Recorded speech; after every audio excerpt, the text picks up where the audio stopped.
Good morning, everybody. Welcome back to the OBRL Cup Series Sunday Morning League here from the virtual Watkins Glen International Raceway. We are out on track for qualifying right now. Looks like we got a few drivers attempting to make their way around the virtual Watkins Glen International Raceway. We are on the Cup Series layout. These drivers are going to be seeing some of the parts of the course that are very scenic great, but we're not going to be using the boot section of the layout today. Looks like we've got 12 drivers so far that have attempted lap times for their qualifying efforts. Current pole is a 1 minute 11.82 seconds by the 84 of Michael Watts. He is currently working on his second timed lap. See if he can go any better this second lap as he works his way down into turn number 10. 90-degree left-hander sets himself up for the short shoot to the final right-hander back onto the front stretch. Drivers have about 2 minutes or so left. Looks like Watts is going to pull it in short of that lap. Dan Hill actually goes to the top of the grid. Turns in a 1:11.80, so 200ths of a second faster than Michael Watts.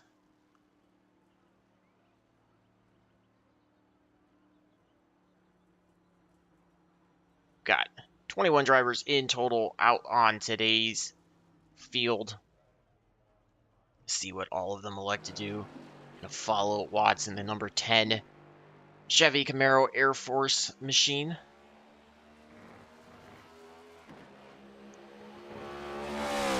Running that out of the inner loop. Back into turn number 10. We'll see if he goes any faster this time as well. Looks like he's also going to be pulling it in to the pits. I think Al Turner looks like the only other one on the track. Turner, the 76 Snap-on Ford Mustang machine. He's also pulling in, so his qualifying's wrapping up here. Again, we've got a little over half the field that ran qualifying times. Pretty big split here. Road courses tend to do that quite a bit. So we'll see how that shows up for everybody, if that translates. Some of the drivers electing not to qualify with the smaller field, just electing to start in the back, maybe avoid some of the problems. Or if we're going to see any chaos ensue.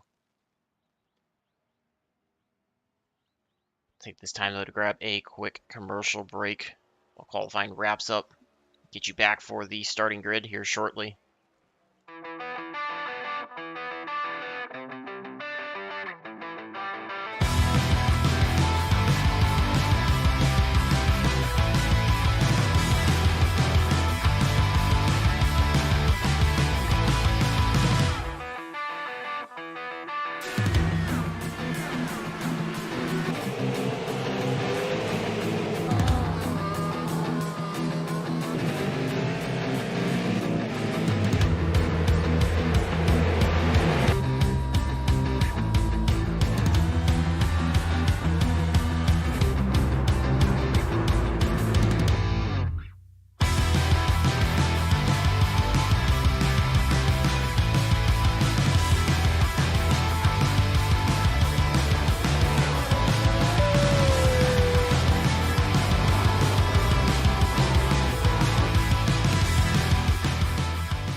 Alright, back here.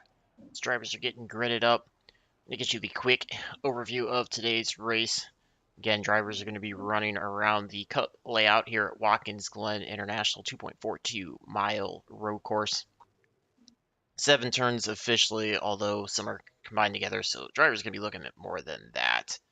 We should see a great run. I'm going to get you onto our starting grid as your drivers are all working their way onto the track.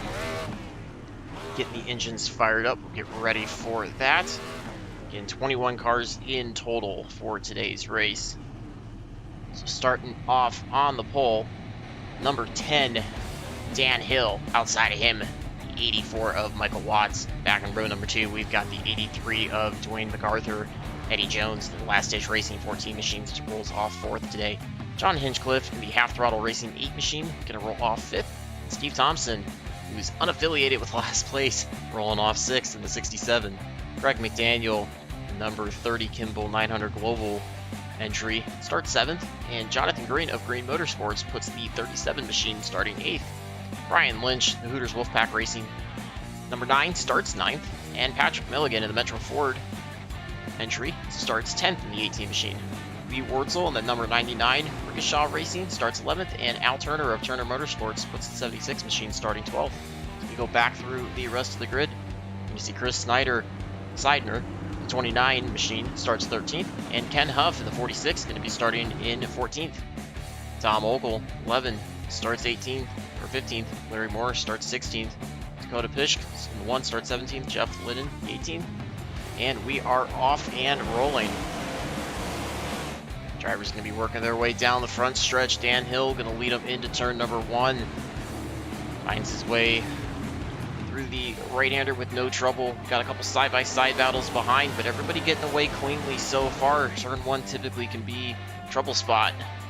The early lap, especially after a restart. Dan Hill makes it easy, though, as they work their way into the S's. Up the uphill section, out onto the backstretch. It's going to be the highest speed portion of the course today. And see him work into the heavy braking zone coming into the inner loop. Drivers all working their way across.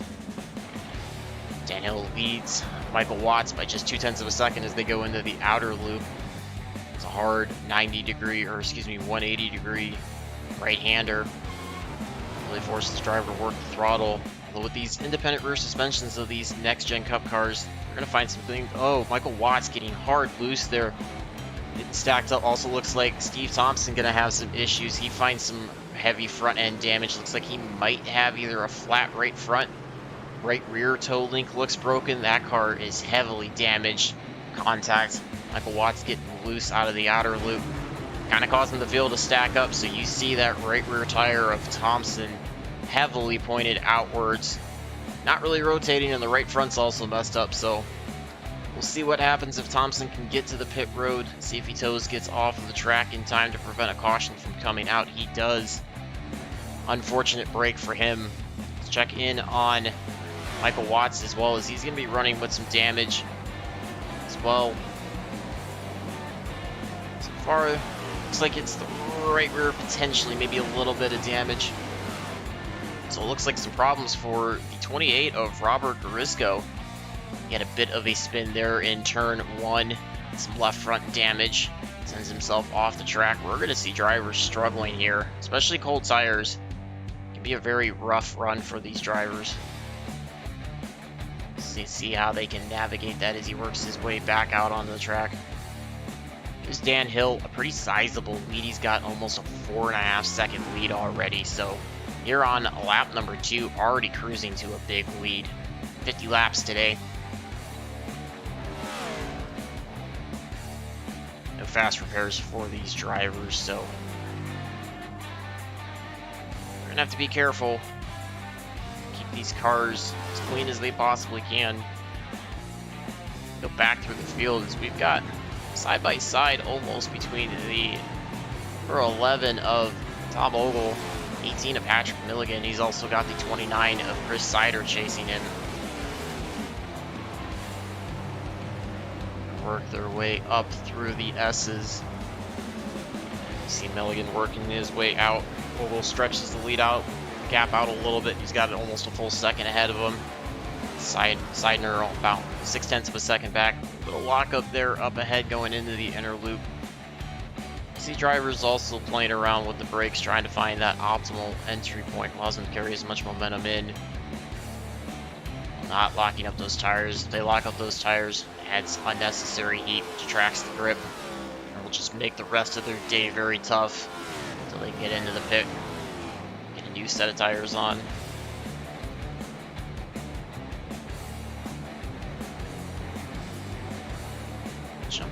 field is Eddie Jones, 14 900 Global Kimball machine, trying to track down the 8 of John Hinchcliffe. Excuse me, Eddie Jones leading just ahead of McDaniel. He's quite a bit back from Hinchcliffe. Front three really separated themselves up. We've got a good tight battle here for 4th through 6th on the track. That's Jones, McDaniel, and Watts, who was up in 2nd, finds himself falling back through the field after that issue. Watts getting the run, gets by Greg McDaniel, puts McDaniel back 1 spot to 6th. Watts going to try to size up. Jones just not quite able to get there. Doesn't want to send it underneath him going into the inner loop. It's going to be a hot passing zone. A couple spots on the track that are ideal for drivers to try to pass. Entry into turn 1 is a good spot, as well as the entry into the inner loop. It's another good spot. See Watts trying to size up McDaniel as he gets a big run down into turn number 6. 90-degree left-hander. It's going to come out. Follow him into turn number 7. They start pulling away from Greg McDaniel. It's about a second ahead of McDaniel. Eddie Jones has 14. Terex Cranes visit Mississippi colors for the Chevy Camaro. Watts works by him down the front stretch, so puts Watts back up to 4th place. Takes that Lowe's machine out of turn number 1. Starts the uphill climb into the S's.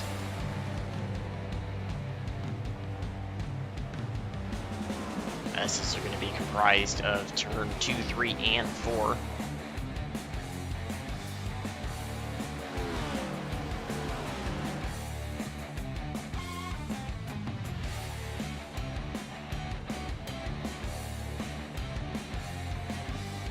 Field's starting to separate out again a little bit. We'll go back.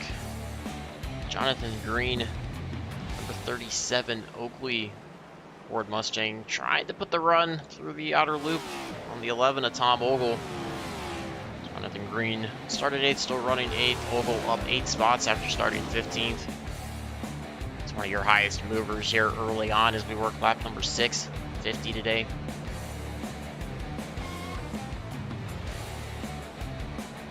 Jonathan Green can do down the front stretch if he can get the run. Tom Ogle trying to put the pressure on him. See, it looks like McDaniel also trying to close back up to Eddie Jones just ahead. That becomes a battle. We'll get close to that one. Looks like you've also got 9 of Brian Rinch. A little bit back behind, took turn 1 a little wide. Ogle starts to pull away from Jonathan Green. He's now got the gap up to about a second. Back here is Milligan and Seidner trying to close in on the 9 of Brian Lynch. Last time by Lynch. A little bit slower than Seidner and Milligan. About 2.5 seconds or so. Let's see if Milligan can make up time on Seidner here through the outer loop. On the throttle, picks up another 0.5 out of the corner. Try to get the draft as they work their way back into turn number 6. They try to dive to the left-hand side. No, he's just not quite close enough. Still about 2.5 car lengths back from Seidner. Looks like Seidner let him by on the outside. Left side, yep. Milligan going to get the run down the front stretch. Seidner going to drop back. Or Lynch, excuse me, going to drop back to 10th. Seidner trying to size up Lynch, see if he can get by. Seidner still in 11th. Milligan picks up a spot after starting 10th. A tight group here.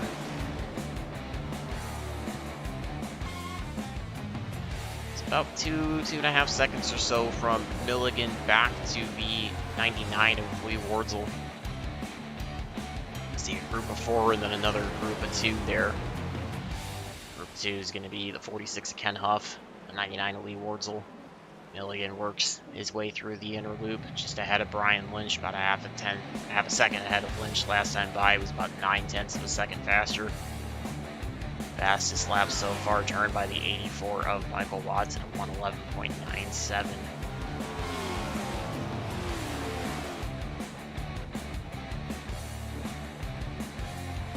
So it looks like the number 1 of Dakota Pish trying to insert himself into this.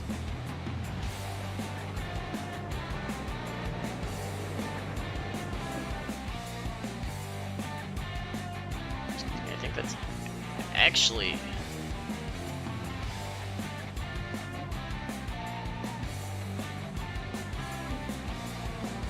figure out who that is, actually. Got one driver out so far. That is the 21 of Robert Garisco. Had an early end to his day, just completing 2 laps, unfortunately.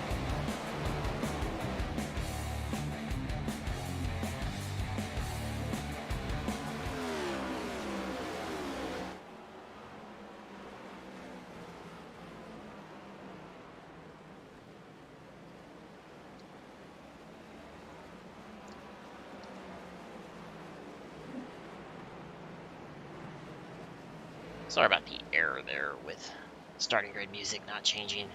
Hopefully we're back to normal racing sounds. You can see Milligan starting to pull away from Lynch, now has the gap up to about a full second. Last time I was about 0.4 of a second faster. We're going to jump up to the front though. It's Michael Watts. It's about a 3/4 second ahead of John Hinchcliffe. And he's about 0.8 of a second or so faster than Dwayne Macarthur. So you're going to see if he can close this gap down. Start challenging Macarthur. Dan Hill, just the class of the field, he's got almost a 9-second lead over Macarthur. He's about the full 10.5 seconds ahead of Michael Watts. Watts definitely closing in hard.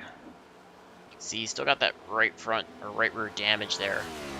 Looks like he sends it a little wide. Hinchcliffe sending it a bit wider though. Trying to close down to Macarthur, has the gap down to about a second. See what the lap differential is this time by as they both work their way out of turn number 7 back onto the front stretch. We're going to be starting their 10th lap of the race. Last time by about 0.9 of a second difference. Watts having that advantage, so Watts quickly closing down on Dwayne Macarthur. We'll see how long he puts the pressure on, if he's going to be patient, sit behind him, wait for the perfect opportunity, if he's going to try to force it. He knows he's faster than Dan Hill, although only about 0.3 of a second compared to Hill. Looks like Watts going to try to take the right side, going down the backstretch into the inner loop. He's going to enter that braking zone. Macarthur gives it up. Breaks a little bit later, so put Michael Watts back up to the 2nd place. So after a bit of a rough start there on lap 1, able to recover, gets himself back into 2nd position, puts Dwayne Macarthur back to 3rd where he started. Both work their way out of turn number 5, back down short chute into 6. Quickly opens the gap up to almost 1.25 seconds. He's got about 2 seconds ahead of John Hinchcliffe. I would imagine everybody's probably going to be doing 2 stops in this race. Be curious to see if they're going to try to break it into even thirds and run it about lap 17 and lap 34 for the pit stops, or if they're going to try to run full capacity, run a long stint for the closure of the race, and maybe short pit the first stop. Smaller field, drivers getting themselves sorted out now. I wouldn't expect to see anything in the way of cautions, but you never know. Surprises definitely can happen.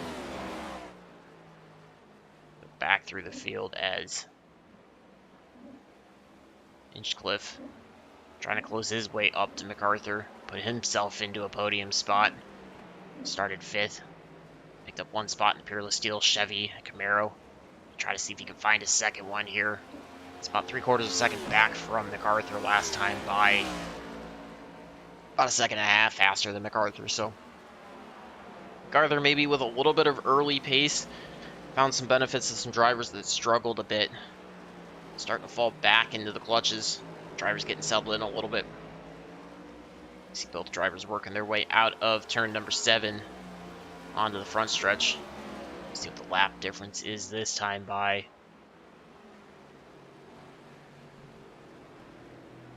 Hinchcliffe only about 3/10 of a second faster that time. But he definitely closed the gap up there out of turn number 1 as they work their way back into the S's.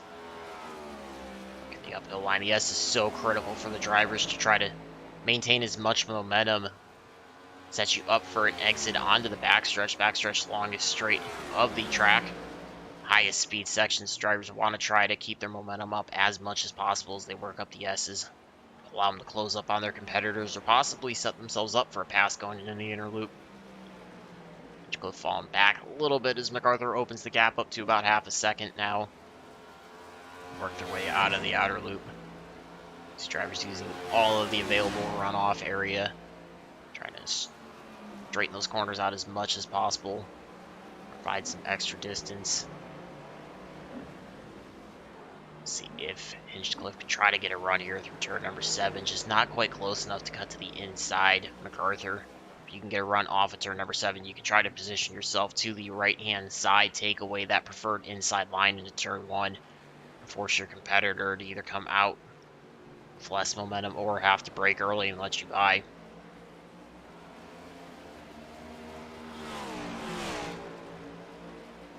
Watch him back through the S's. Gap again back to a half a second or so. This all happening about 12 seconds behind the 10 of Dan Hill. Dan Hill's still about 8.5 seconds ahead of Michael Watts. Last time by, though, Michael Watts about 7/10 of a second faster, so trying to close that gap down. See if he's able to continue to make headway. We'll see again if drivers are going to elect to come into pit road in the next 4 or 5 laps. They're going to try to stretch this run until they run the tank dry. Arthur's starting to pull away a little bit now, has the gap almost to a full second, so we're going to go back as Tom Ogle.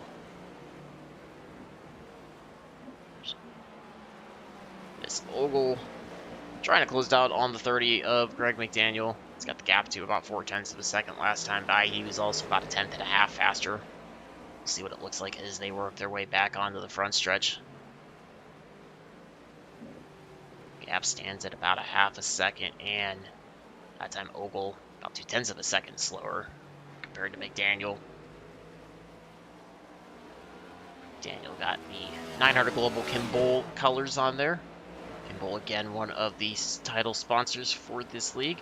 Glad to have them on board along with our other valued sponsors. Ogle on the number 11 White Claw Ford Mustang. Okay, glad to have Metro Ford, Dr. Amy, Kimball,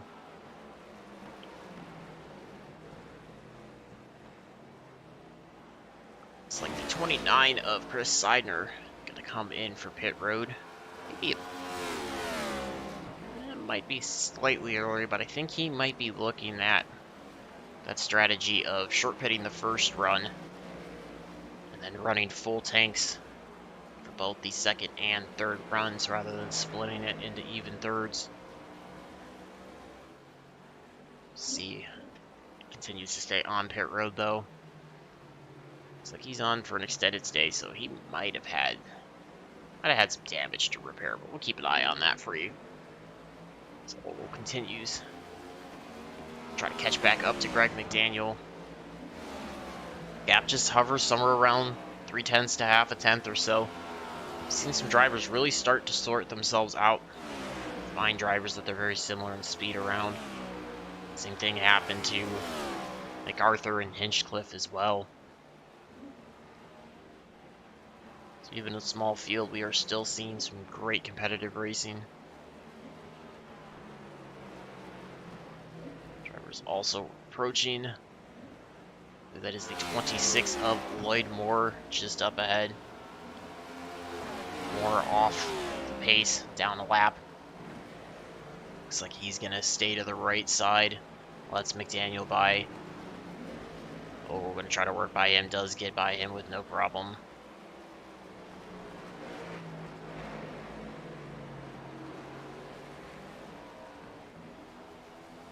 Takes advantage of that little bit of a slower entry from McDaniel as he worked by. Moore puts himself now about 4/10 of a second back. It's for the battle for 5th and 6th.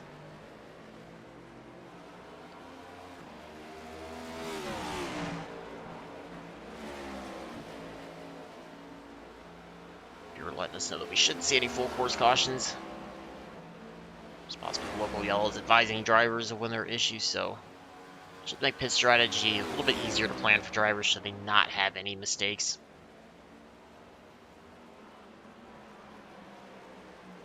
Also means if you make a mistake, it's going to be tough to climb back through the field, as you're not going to have a chance to bunch the field back up. So appreciate the viewer passing that information along.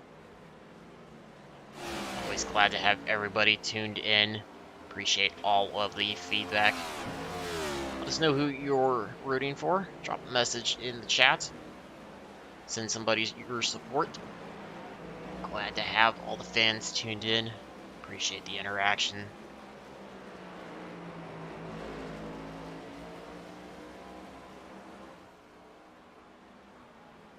Approaching the 1/3 mark of today's race. We've got 16 down, 31 laps left to go.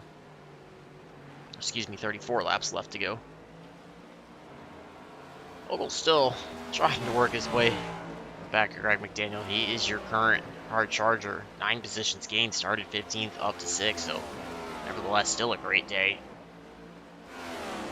Michael Watts, though, putting on heaters as that gap to Greg Hill, or Dan Hill, excuse me, down to under 7.5 seconds, and turned the fastest lap of the race his last time by at a 1:11.83. So we'll see what he can do. And going to be interested to see how this pit strategy works out, what everybody decides to elect to do. And if they all stay out, we'll see if Watts can continue to close that down. Jump up though as Hinchcliffe mounting another charge. The 83 Bass Pro Chevy Camaro of Dwayne Macarthur. Hinchcliffe 0.2 of a second as they cross the start finish line. Working lap number 18. Let's see if Hinchcliffe can try to get that run. Close up out of turn number 1. Set himself up for a draft through the S's. He's going to follow close to the back end of MacArthur. Still about a 1/4 of a second back, though, from MacArthur as they work their way out of the S's onto the backstretch.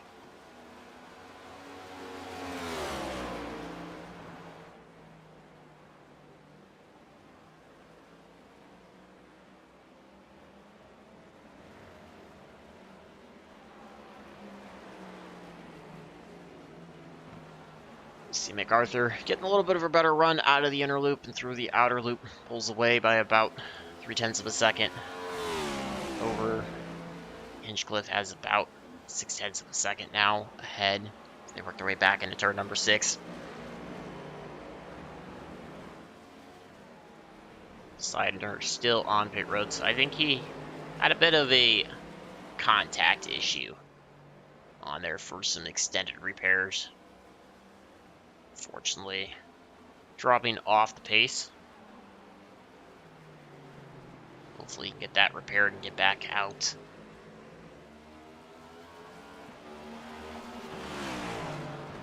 Hinchcliffe getting out in another run as he gets back to about a 1/4 of a second. So 6 and 7 seems to be his area to go to try to pick up time on Dwayne Macarthur. Macarthur a little bit better out of the inner loop, outer loop. Opens the gap up to about 0.4 of a second as they enter the inner loop. See what he can do, working that curbing, trying to straighten that inner loop out as much as possible. Keeps the gap right around 0.4 of a second ahead of Hinchcliffe as they work their way down the straightaway into turn number 6. See if Hinchcliffe can take advantage of being a little bit closer this time. Try to get the run through turn number 7, just not quite there, as it's still at about 0.2 of a second, half a car length. And try to get the run down the backstretch, just not quite able to get there. Looks to the left side. See the 11 of Tom Ogle coming into pit here, lap number 20. It's going to be the first lead lap car to come in for an expected green flag stop. Keep an eye, see if that starts. Other people coming in. It looks like the 37 of Jonathan Green electing to come in as well.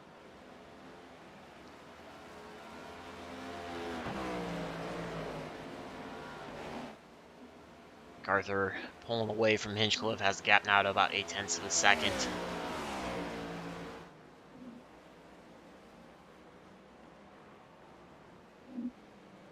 Again, using his advantage, he seems to be the first half of the lap much faster. Let's see what drivers can do. See how many drivers elect to start coming in now that green flag stops have begun. You're within about 53 to 54 seconds or so. It does allow you to be able to come out, not lose the lap. So right now, that's pretty much everybody on the lead lap. Could all come in right now and not, in theory, lose a lap. Excuse me, it's about 20 seconds or so. So your top 6, roughly. 84, Michael Watts did pit out a second. Bumps Macarthur. Hinchcliffe up a spot. Watts, first top 5 driver to elect to come to pit road. See if he's going to try to short pit Dan Hill, maybe take advantage of some fresher tires, run faster laps, try to cut that gap down. So we're working lap number 21. Got 30 laps to go here.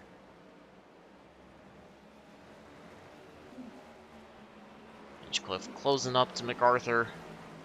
It's gap this time backside through inner loop, out of the outer loop at about 10th.5 now as he gets a big run off the outer loop. Try to look to the left-hand side, maybe scare Macarthur up. Thinks better of it, backs out. He's going to try to set a run, maybe in turn 7.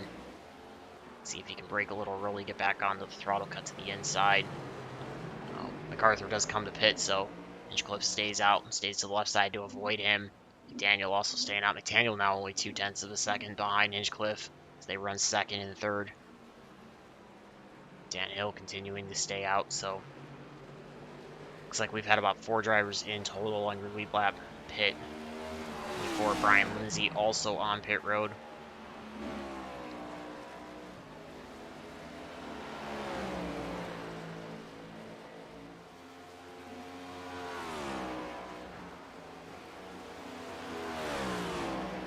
Hinchcliffe's starting to open up just a little bit.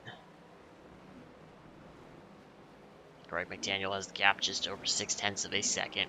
He's about 20.5 seconds back of Dan Hill, so reasonably where he's at, could probably pit right now. Not lose the lap, but he's kind of right on the edge of it. Greg McDaniel and him are both 2 that are probably in that position. I think Eddie Jones probably would be in danger of going a lap down. Al Turner, Lynch, Huff, Walsh probably all would also be in danger of going a lap down. Looks like Greg McDaniel is going to come to pit road potentially.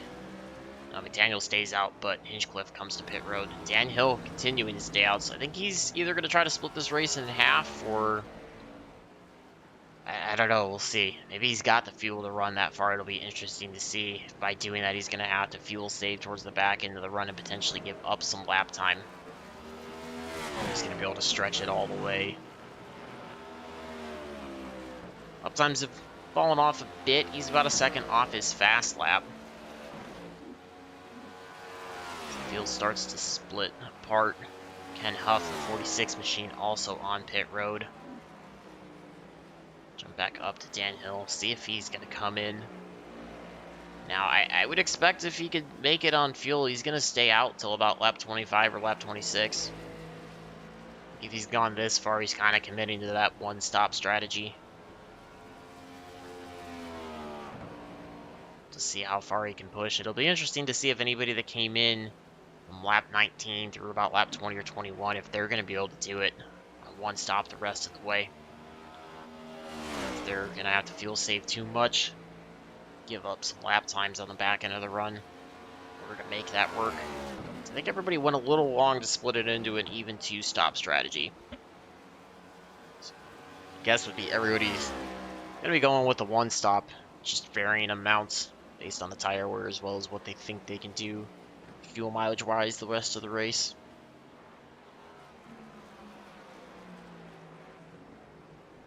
Hill works his way through the outer loop. He's led all 23 laps so far. A bit of a challenge for Michael Watts early on before Watts had the mistake to the outer loop and pulled away, never looked back since. Michael Watts was closing back up to him for a moment right before Watts chose to come to pit road.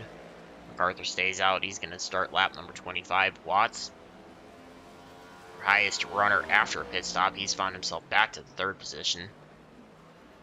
About half a lap back from Dan Hill, though. So we're working lap number 25. Be approaching the halfway mark next time by.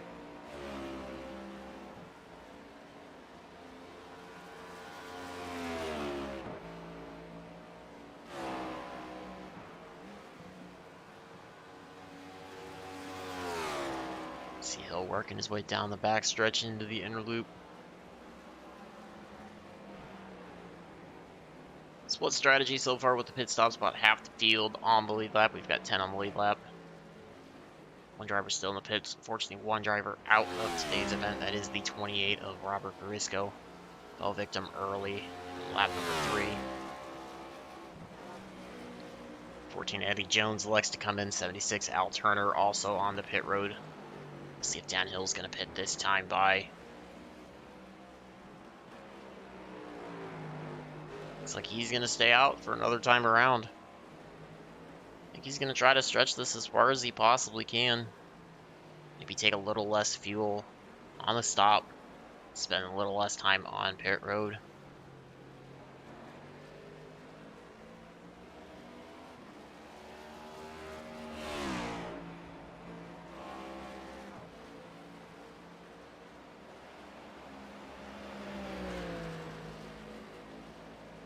Works his way out of the S's though, back onto the backstretch. We're going to come up those. We've got some decent battles brewing. The 63 of Chris Walsh trying to close up 9 of Brian Lynch, excuse me. Looks like Walsh has a bit of right side damage. He's also got the 67 of Steve Thompson just behind them. Unfortunately, Thompson lap off, or 2 laps off of the pace today. It's for a battle of 4th and 5th. Both drivers have not made their first green flag stop today as well. Let's see how that works out. Looks like Dan Hill does come in now this time by. So your leader on pit road. Goes 26 laps on that first tank. He'll leave himself with 24 as he comes out of pit road.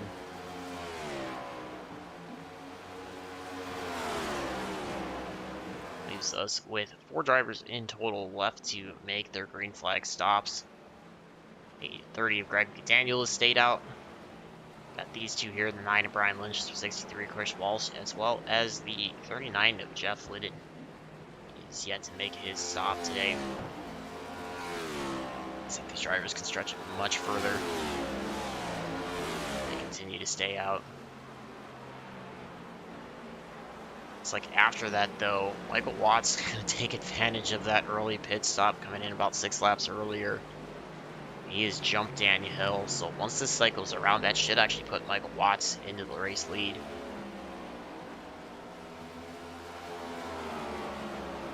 Let's see how this works out, though. Got a battle brewing up here.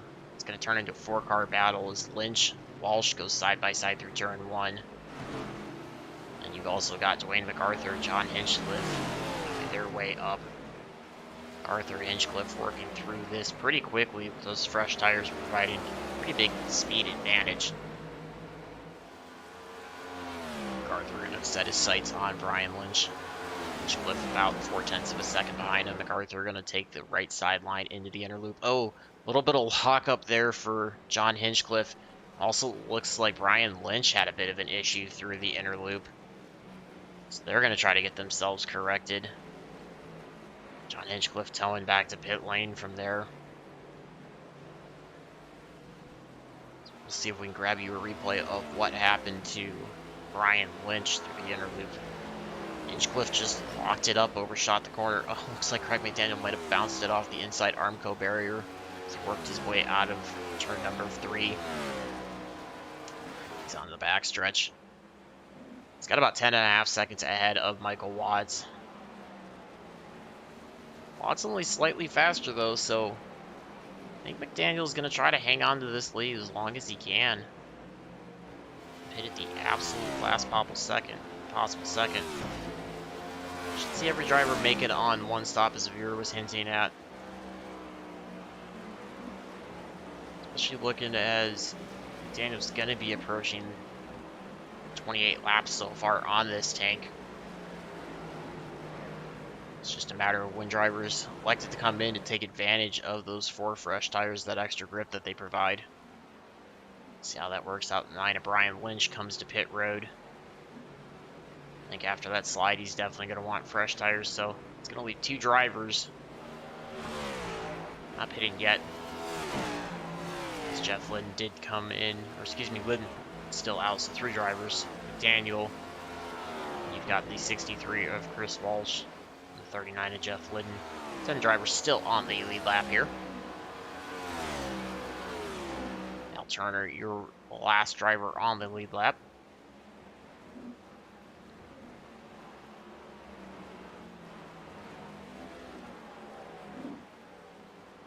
Back though here for 5th and 6th, it's Tom Ogle just ahead of Chris Walsh, 3/4 of a second.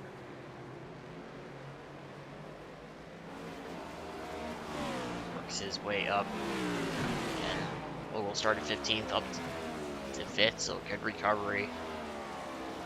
It's one of the drivers that elected not to stop, or not to turn to qualifying time. It seems to be working out pretty well so far. Just 22 laps left to go here in today's event, just after the halfway mark, if you're just joining us. Early issues for Michael Watts, relegated him back a few spots after starting second. He's since recovered though, finds himself back in second. Casualty out of that. C. Thompson had a bit of an issue. Some damage, finds himself 1 lap off. And you also had the 28 of Robert Garisco have issues early on, a couple laps into the race. He's our only casualty.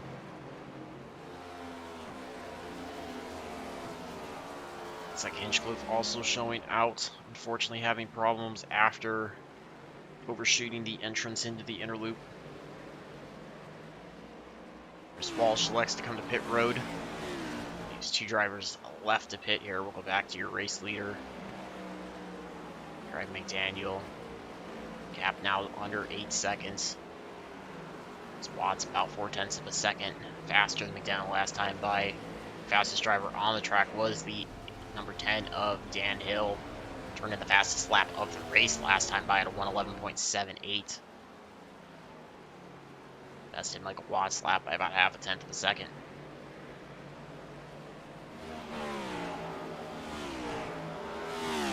McDaniel works his way into the S's. He's got the 26 of Larry Moore behind him. So he's going to be approaching the 76 of Al Turner. He's got Turner and Milligan just ahead. We'll see if they yield the preferred racing line or if they're going to try to fight to stay on the lead lap.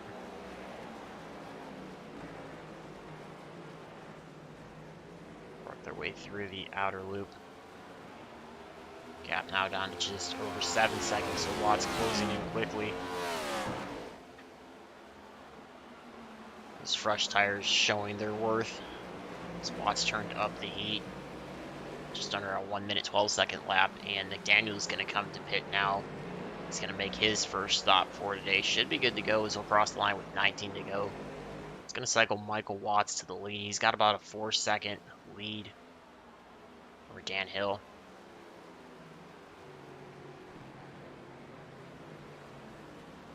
So you see McDaniel working his way down the pit road. Michael Watts takes over the lead just ahead of the number 99, Ali Wardell.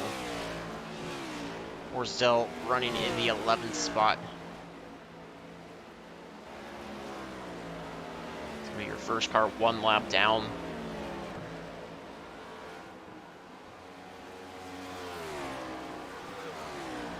You've Jeff Lydon, the 39, your only driver left out on the track, not making a stop yet.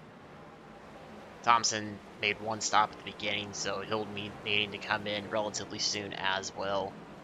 He's pitted on lap 1.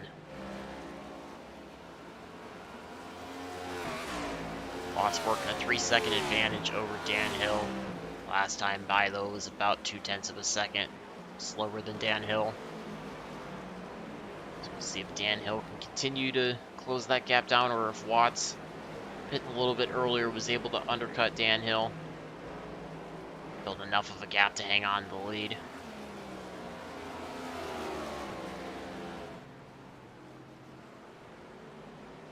As we cycle our way through, though, we are going to step aside for a quick commercial break. We'll be back to bring you the rest of the action in today's event.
Alright, back with you here, 16 laps to go. Michael Watts, still your race leader, has actually opened the gap up to almost 4 seconds now, as he set the fastest lap of the race last time back at a 1:11.69, almost 1/10 of a second faster than what Dan Hill set. Dan Hill still running second, Dwayne Macarthur third, Greg McDaniel fourth, and Tom Ogle rounds out your top 5. Field's definitely spread out now, as we've seen a difference in what the pit strategies have done to everybody's pace, as well as driving capabilities on the track. So drivers a little more road course friendly. The drivers enjoying this, though. These next gen cup cars a little more in tune with road racing. Independent rear suspension compared to the solid axle of the previous gen car really makes a difference in grip levels, along with the fact that they can adjust rear toe cambers. That really allows those rear tires to experience optimum grip levels. I'm gonna go back and take a look at a couple instances. I want to show you guys what happened to Brian Lynch about 8 laps so through the inner loop. Take a look at that one, and then Greg McDaniel just had a problem, so we'll take a look at what happened to him as well. So you can see Brian Lynch here. Dwayne Macarthur is going to be working the inside, right side lane going into the inner loop down the back stretch. I believe we're going to see Macarthur have a bit of a problem going into the inner loop. He clears Brian Lynch. Brian Lynch had to get on the brakes. Bit of a different time. Oh, it looks like Hinchcliffe, through the process of Hinchcliffe locking it up and overshooting the corner, he actually makes contact with Brian Lindsay, and that sent Brian Lindsay across the inner loop just in front of the 63. That was Chris Walsh. Chris Walsh narrowly avoiding the left rear of Brian Lynch. Lynch spins there, just in front of Hinchcliffe in that runoff area. So that was the problem back on lap number 27 for Brian Lynch that relegated him back. Let's come back live here for just a moment. It's Greg McDaniel also having a problem last lap. Get a replay there of what happened to him momentarily. He is on pit road for repairs, so he was a staple in top 5 today, unfortunately, falling victim to a late race incident. Watts gap down to 2.5 seconds now. He and Hill both trading fast laps, alternating. So we'll see with 14 laps to go. Dan Hill's got the fresher tires, has the advantage that way, but can Watts make the clean air work? Get by slower traffic as quickly as possible, as we've got just 6 drivers left on the lead lap. 37 to Jonathan Green. Not all that far ahead. Michael Watts. See Lloyd Moore in the 26. Next driver ahead of Michael Watts. Watts works by him through turn number 7. Just down the front stretch, we've got just 13 laps to go. Take a look and see what happened to Greg McDaniel. Put him on pit road. You can see McDaniel working his way down the front stretch into turn number 1. Looks like Tom Ogle's going to try to take a look to the right-hand side. McDaniel tries to shut the door. He's well ahead of him. Just see if he's going to get the car a little bit wide. It looked like he might have overshot the corner a little bit. Got the car started loose. And pushes himself out wide. Oh, gets on the rumble strips on that curbing. Just loses grip. Those can be very, very slick. Sends himself hard inside of the retaining wall. Hits that barrier quite hard. Extensive front end damage. You're going to see the 67 and Steve Thompson just get by. You can see that right front wheel completely snapped and folded underneath the body there, the front end. So just a bit of a misstep. I think a bit of a hot entry coming into the corner. Kind of slid McDaniel a little bit, and it just pushed him wide enough to get all 4 tires onto that curbing. And it just got a little slick there. The tires lose the grip, and he goes around. It's a tough break for McDaniel there. Hard contact with that inside wall. While we were away, Michael Watts able to extend the gap back up another second. Now just under 3.5 seconds. They work away with 12 laps to go. Jonathan Green trying to close to the 14 of Eddie Jones. Eddie Jones just ahead of him as they work their way out of the inner loop. 0.6 of a second separate. This is a battle for 5th and 6th on the track. Keep it here. Let's see if Jonathan Green can try to close up to Eddie Jones. Last time by was about 0.5 of a second faster.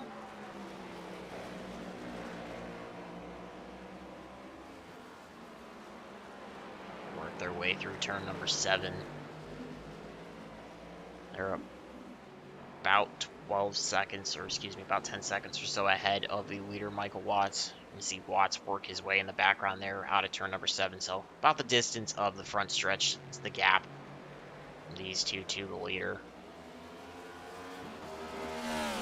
11 laps to go here, though, entering the closing stages of today's race. Last time by Eddie Jones, a quarter of a second faster, opens the gap up a little bit on Jonathan Green. Watts turning on the heat, though. He resets the fast lap, now under a 1 minute 11.5 second lap. Has the gap up to 4.5 seconds.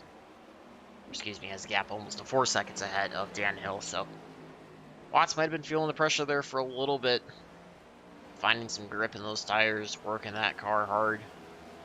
Knows he executed the pit strategy to put himself into the lead. Wants to try to hold on to it, bring home the race win today. Tom Ogle, your car charger now up to 3rd. 12 spots from where he started today. He's run a clean race. Puts himself in a very good position to grab a podium spot.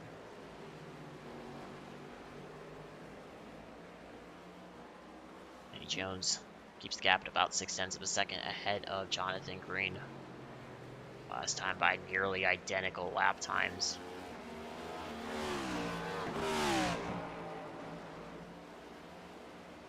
Let's see if one driver makes a mistake here, either allows Jones to pull away or if Green makes the mistake. Looks like that time by a little bit slower.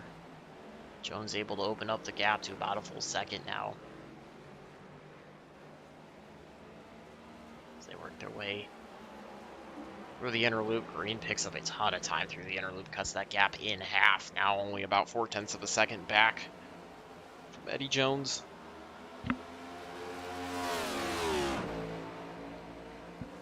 Work their way back into turn number 6.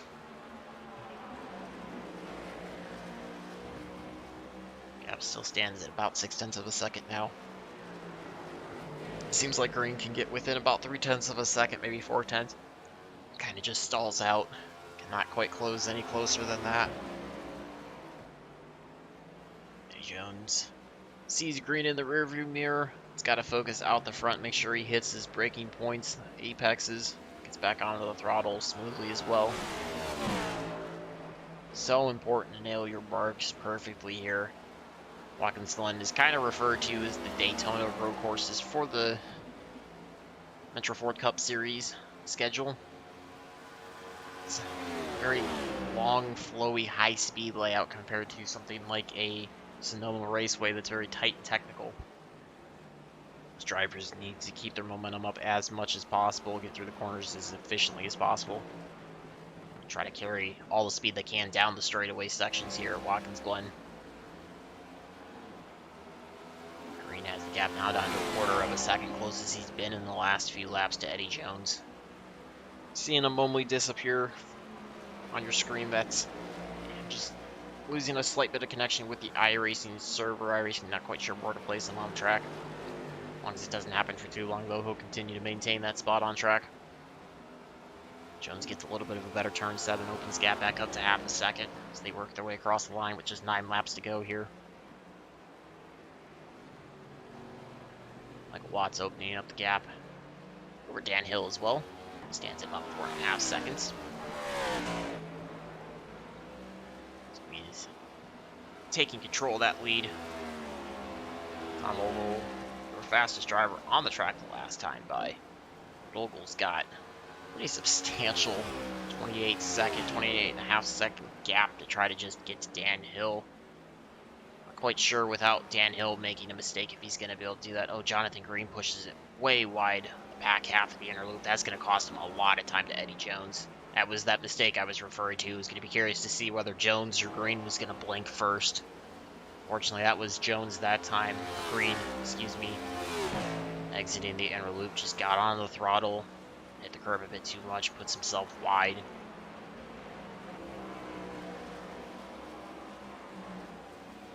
allows Eddie Jones to have about 1.5 seconds advantage now. Jonathan Green as they work their way back onto the front stretch. They come back though, a couple spots back is Patrick Milligan trying to hunt down the 76 of Al Turner. He's just over 1 second behind him, 7th and 8th on track.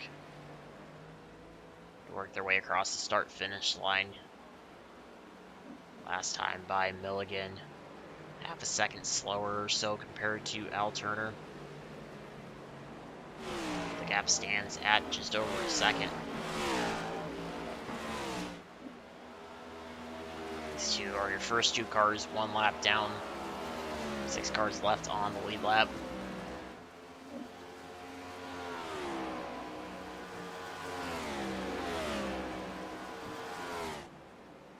Let's see if Milligan continues to close this gap down as he picks up about 0.3 of a second through the first half of the lap. See if he can continue to close down the Turner. Make a late race pass, try to get himself another position. Turner started 12th, up 5 spots. Milligan started 10th, up 2 spots. Both drivers still showing improvement. Milligan looking for a little bit more here in the closing stages of today's race. Tires are going to be coming across the line. We'll have 6 laps to settle this. Milligan cuts the gap to 6.5 tenths of a second as they cross the line. It's about a 6/10 of a second faster lap compared to Turner. We'll see if he can maintain that pace. Work their way out of turn number 1. Turner picked up maybe half a tenth of a second that time as they work their way back into the S's. The left-handed 3, right-handed 4 back onto the backstretch. Turner now only 5/10 of a second ahead of Milligan. Milligan hunting him hard. Gets slightly wide there. We exit the inner loop. Allows Turner to pull away by about a tenth of a second. So those little mistakes that may not seem very substantial when they hurt the momentum on the run could cause your competitors to gain time on you. It can be very tough to make it back up. Gap opens up to about a full second now as they work their way through turn number 6 back into the right-hander, turn number 7. See what a gap comes across at the line. Looks like it's about 8/10 of a second, so about a 1/10.5 loss for Milligan. He's going to try to reset, make another run back at Turner, so we've got just 5 laps to go. It's a good run that time through turn number 1, back into turn 2 and 3. This gap now down to just a 1/4 of a second. He's going to close up to the back end of Al Turner quickly. Works his way onto the backstretch. 3/10 of a second is the difference as they work their way back into the inner loop. Much better run that time through the inner loop from Milligan. Keeps himself glued to the back bumper of Turner. Car length and a half back. Takes the inside line. He's going to go by Turner as they work their way out of the outer loop. So put Patrick Milligan up to 6th. Excuse me, 7th. Al Turner's back to 8th. He's going to quickly try to pull away from him. Go back up as Michael Watts works his way by Jonathan Green, puts in the lap down. Eddie Jones is going to be the next one in his sights. There's going to be 5 cars on the lead lap right now. Could have 4 in short order. Dan Hill's got the gap down to 3 1/4 second. Gap keeps seesawing back. 4th, Dan Hill. 1 minute 11.65 second lap time last time by his fastest of the race, so he's giving it a run, and you see he's about a half a straightaway back. It's in the back frame entering the inner loop now as Watts exits the inner loop. 4 laps to go. This could be a very interesting battle if either one makes a mistake. Let's see how this is going to close out. Jones is going to give way to Watts, lets him go by as they work back into turn number 6. Curious thing will be how much time Dan Hill loses trying to get by both the 37 Jonathan Green and the 14 of Eddie Jones as they're going to resume a battle for 5th and 6th. Now that Michael Watts has gotten by. This gap's back to 3 seconds. The lead, just 3 laps to go. I think Watts, as long as he doesn't make too much of a mistake, he's sitting in a very good position to walk away with the win today. I think hitting a few laps earlier compared to Dan Hill was the key. Allows him to get that fresh tires, get those fresher laps, faster laps, start cutting away at that deficit that he had prior to coming into pit road.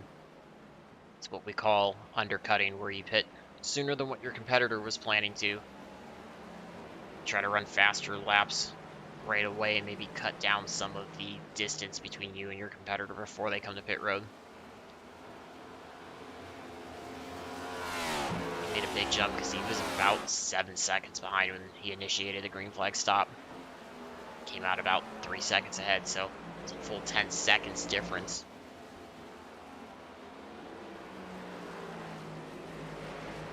Also works by the number 1 of Dakota Pitch there. Pitch running in the 14th spot. Go back though, as you're going to see Dan Hill going to be closing up on Jones and Jonathan Green. Jonathan Green only 0.3 of a second. Still trying to get that 5th spot away from Eddie Jones. This battle has been going on the last 10 laps or so. We've got just 2 to go. He'll still just over 3 seconds behind, but again, he's going to have Green and Jones to work by, and then it's going to need to make up that 3 seconds in about a lap and a half, so talking a very tall order should Michael Watts not make any mistakes.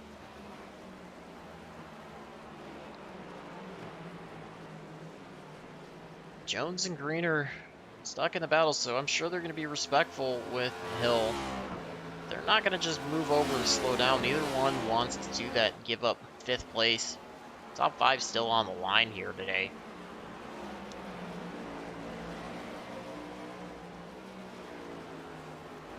Jonathan Green taking a little bit of a wider, later apex into turn number 7. Try to get some momentum down the front stretch. See if he can close back up to Eddie Jones. They get the white flag. 1 lap to go. Michael Watts cruising. Gap still stands at about 3 seconds ahead of the 10 of Dan Hill. Oh, Jonathan Green goes wide through turn 1, just overshoots it. That's going to allow Eddie Jones to pull away. Michael Watts, Dan Hill pulls by him. So Jonathan Green makes a crucial mistake at the end. Last lap, falls 3 seconds back from Eddie Jones. Now Jones making a big mistake. I don't think he's going to be able to grab 5th place back. Michael Watts now with 4.5 second lead as Dan Hill had to avoid the 37 of Jonathan Green. Caused him to slow up a little bit. So Watts cruising as he works his way out of the outer loop for the final time. He's going to work his way down into turn number 6. Takes 6 with no problems, and he's going to take it easy through turn number 7. Puts himself... Executes pit strategy to perfection. Gonna grab the race win here today. Great job by Michael Watts. Gets the race win. You see Dan Hill working his way out of turn number 7. He's gonna grab 2nd place. Tom Ogle works his way out of the outer loop.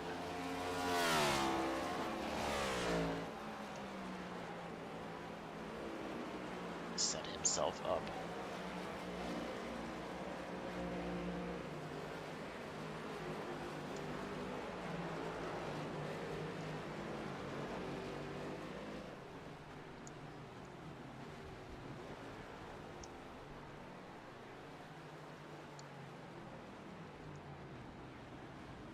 All working their way across the line.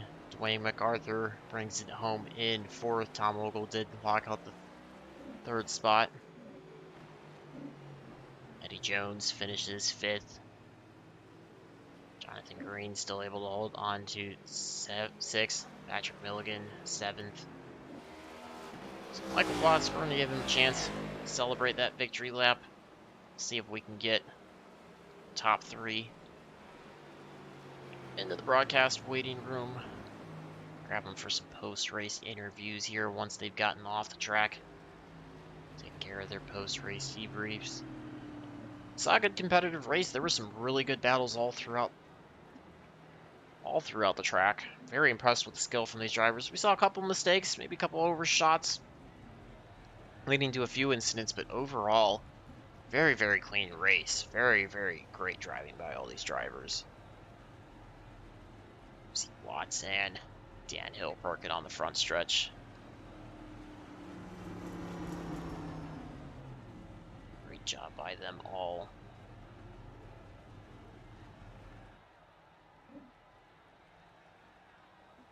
Tom Ogle going to join them. Going to get a podium picture there on the front stretch.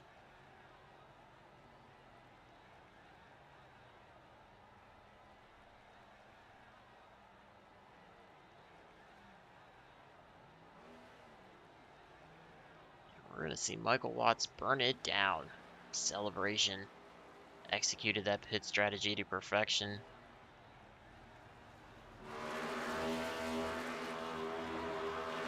He's certainly stoked about that race win today.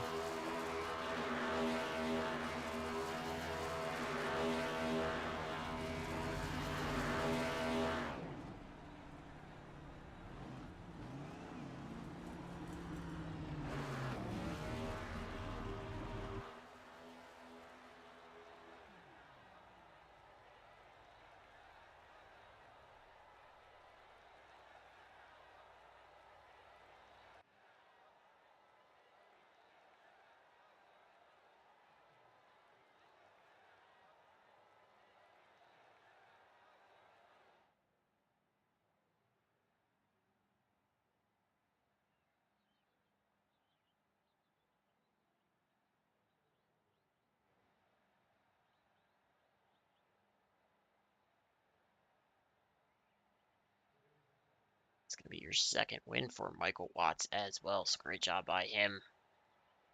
See if we can get the drivers up for some post-race interviews. Just waiting on Michael Watts. We'll grab him in a second.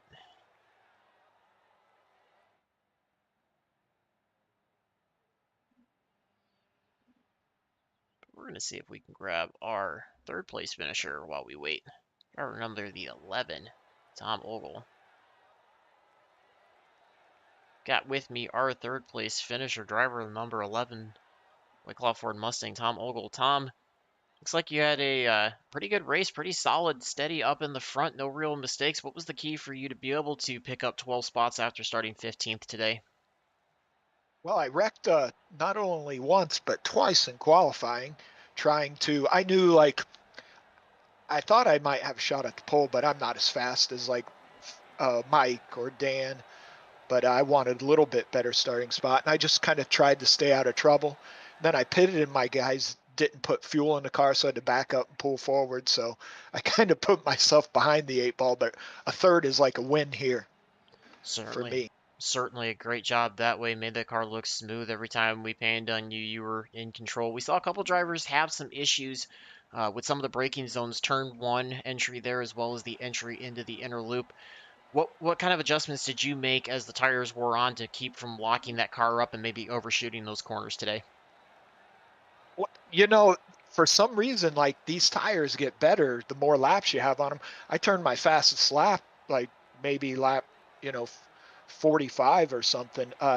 They just got better. I didn't take tires, and neither did the guy in front of me. It kind of doesn't make sense, but I just tried to hit my marks every lap the same way. And I probably could have gotten a little bit more, but I'd rather live to fight another day. If you go into one and overcook it and get a 1X or something, you lose bonus points and you get wrecked. So I just tried to make sure I stayed on the track and ran clean. Certainly, great job that way. We know with this next gen car, it's got a little bit of a different design suspension wise, allow for the car to handle road courses a little bit differently. Did you notice any big difference for this generation car compared to the previous generation car on the road course today? Yeah, it just you can feel like the center of gravity, I think, lower maybe. You don't have to fight it as much, and you can kind of throw the car around a little bit more, if that makes sense. You don't have to got a little more traction up off the corner. The old car, you kind of have to baby it and drive it like a school bus. With this one, you can throw it around, bounce it off the curbs a little bit. Absolutely. Great job executing a very good race. Podium finish. Anybody you want to send a shout out to or a thank you to before I let you go for the day? Just my Miata teammates for helping me practice this track through the week. And, it's a good finish anytime I can beat Eddie Jones on a road course. Well, congratulations on that. Best of Thanks. luck with the rest of your season as well. All right. Hey, thank you. That was your third place finisher, driver number 11, White Claw Ford Mustang, Tom Ogle. We're going to grab our second place finisher, your pole setter, number 10, Dan Hill. Got with me our second place finisher and pole setter of today's race, Dan Hill. Dan, looks like you started out strong. You climbed with a pretty big lead there in the opening lap, especially after Michael Watts had that early lap incident. He started close back to you and then jumped you on the pit stops. What do you think was the key to him taking the lead from you there? I definitely think it was. I took tires, he didn't. I think the extra time at pits kind of let him get back by me because I was running my fastest laps when I went in. So I kind of wish I would have just taken fuel only, and it might have made the difference. Yeah, we heard a couple other drivers mentioning that as the tires wore on, they were actually getting better grip and running faster lap times. Did you notice that as well for you? I wouldn't say maybe that's necessarily true. I think really the tires just last a long time, and what you're seeing is the fuel coming off the car, and it's making the car faster. And I think that the difference being that I did like take tires, I think is what ended up being the difference because I had to come up, warm them back up. Once they were warm, I was running laps just as fast as he was. Just it is what it is. I think just that extra time at pit road really, put the dagger in. Last 5 or so laps of the race, we started to see the fuel spread out a little bit, less drivers on the lead lap. drivers kind of all over the track. Do you feel like that maybe hindered you in trying to run optimal laps and close the gap down to Michael? Oh no, I think the good thing about this league, man, is the drivers here actually try to like get out of the way, pay attention to the leaders and stuff. It's pretty rare that I get caught behind somebody and lose time. That's the good thing about this. It was just, I mean, Watts was just faster than me. That's just what it comes down to. But it's okay, It just, I like letting the lap guys race too because they're racing for position just like me. I actually backed off there at the end to let the fifth and sixth place drivers try to hash it out. Well, congratulations on a great second place finish as well as that pole. Anybody you want to send a shout out to or thank you to before I let you go celebrate that second place finish today? Yes, sir. Shout out to my mom and my dad. I'll be seeing you guys soon, and and thanks to my real good buddy Ryan Wallace. He helps me out a lot. He ran a lot of laps with me this week, trying to get ready for the race this week, and then also my teammate John Hinchcliffe. He's always out here. We're always pinging ideas off each other. So, but thanks again. Thanks for what you do in the broadcast too, and thanks to Dwayne and Steve for putting on such a great league. Absolutely glad to see that, Derek. Best of luck for the rest of the season. Hope to see you up in the front near soon. Yeah, thanks, buddy. That was your second place finisher, driver number 10, Chevy Camaro, Dan Hill, U.S. Air Force colors on there.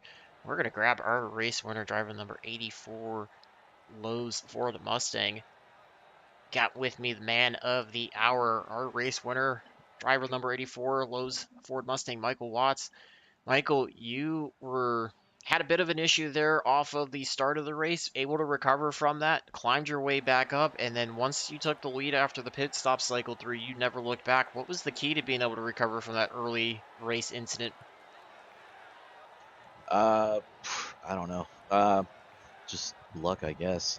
On the first, I think it was first or second lap, my VR blinked, and I had a black screen for a second, and I thought it was over. I thought it was going to tell me tracking loss, and I was going to crash into something. And I got going again, and let Dwayne by, and then I was beside Dwayne on the front stretch, and almost took him out because I missed my shift. And then I overcompensated, shifting into first gear. So it was just it was a real crap show there on the first and second lap for me, and I got really determined after that I was going to try and catch Dan. I knew Dan was really fast. I watched him practice.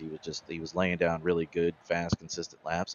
So I didn't know if I was going to be able to catch him, but I was just going to give him as much as I could, 110%. And I guess we made it happen. So.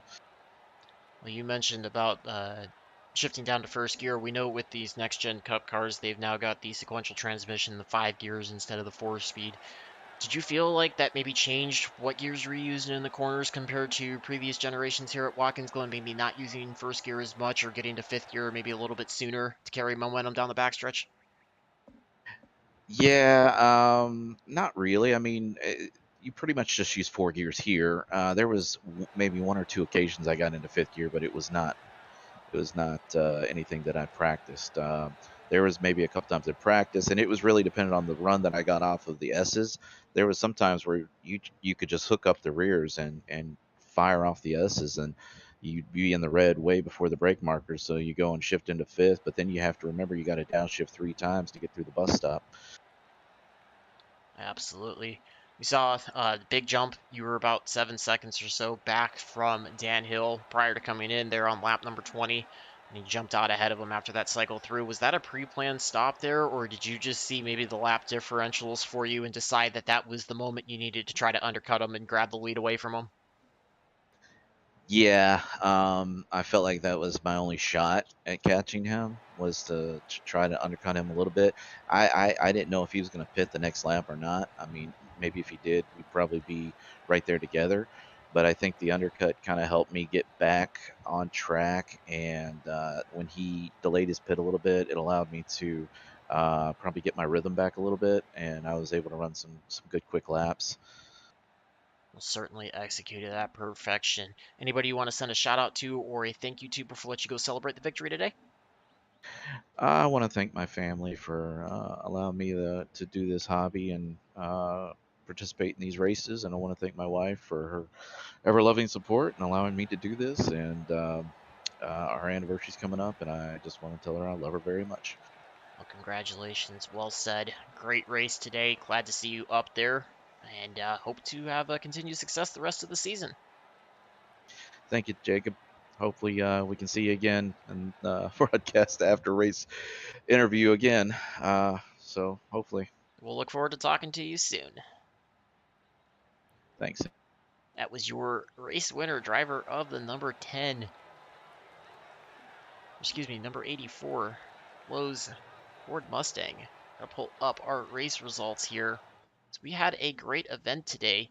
21 drivers turned out. Fortunately, a couple drivers fell victim to Watkins Glen, not quite able to complete that.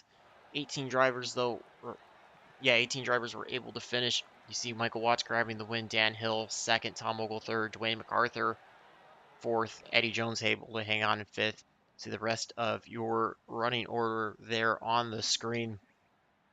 Always want to send a big shout out to Metro Ford for being the title sponsor of this league, as well as the associate sponsors, Entry Lane, Dr. Amy, Kim Bull, everybody that comes in and makes this possible. Without them, definitely couldn't do it. I want to say big shout out to all the league admins for putting this on, as well as the drivers that showed up. Most importantly, to you fans. Without you guys and your support, this definitely would not be possible. Hopefully you enjoyed your Sunday mornings here. We saw a great race here at Watkins Glen. Certainly a lot of on-track action, different strategies, drivers having some mistakes. We saw some chaos there off the start. Drivers getting clean back up and going. It was a great race today. So for the Metro Ford Cup Series, Old Bastards Racing League, all your other sponsors, Team Goon Squad, my name is Jacob Fescan, thanking you all for tuning in. I'm looking forward to seeing you all here back at the same place, same time next week at Daytona. Have a great week, everybody.